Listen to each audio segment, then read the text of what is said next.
PCOS அப்படிங்கிறது இப்போ யூனிவர்சலாக நிறைய பெண்களுக்கு இருக்கக்கூடிய தொந்தரவாக இருக்குது. ஸோ இந்த சினைப்பை நீர்க்கட்டி இருக்கிறவங்களுக்கு கருமுட்டை ரிலீஸ் ஆகுறதுல தொந்தரவுகள் இருக்கும், அதாவது ஓவிலேஷனில் தொந்தரவுகள் இருக்கும்.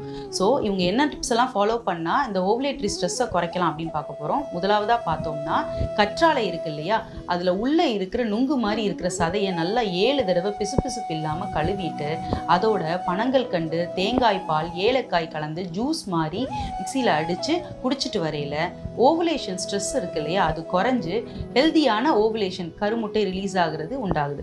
ரெண்டாவதா பார்த்தோம்னா லோ கிளைசிமிக் இண்டெக்ஸ் இருக்கிற உணவுகள், அதாவது ஹோல் கிரெயின்ஸ் தானியங்கள் இந்த மாதிரி உணவுகள் எடுத்துக்கிட்டு அதிகமாக மாவுச்சத்து உள்ள உணவுகளை தவிர்த்துக்கலாம், ரிஃபைன்ட் ஆயிலை தவிர்த்துக்கலாம், மைதா ப்ராடக்ட்ஸ் தவிர்த்துக்கிறதும் ரொம்பவே நல்லது. இது மட்டும் இல்லாமல் நான்வெஜ் சாப்பிட்றவங்களா இருந்தாங்கன்னா ஒமேகா 3 அதிகமாக இருக்கக்கூடிய மீன்கள் இது எடுத்துக்கிறப்போ பிசிஓஎஸ்க்கான சிம்டம்ஸ் கண்டிப்பாக குறையும்.